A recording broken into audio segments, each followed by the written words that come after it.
Good afternoon, everyone. It's Misha with United Infusion, and today I'm going to be showing you how to properly clean IUI connectors on Alaris pumps.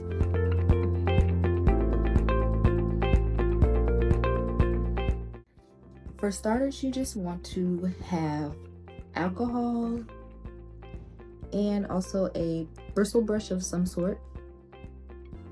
It is recommended that you only use alcohol when cleaning the IUI connectors, which are located on the sides of all Alaris pumps.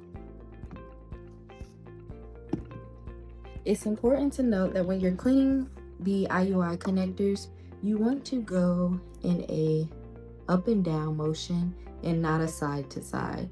Going in a side to side motion will create scratches on the IUIs, which will ultimately result in giving you weird error messages and error codes popping up, and that's not good.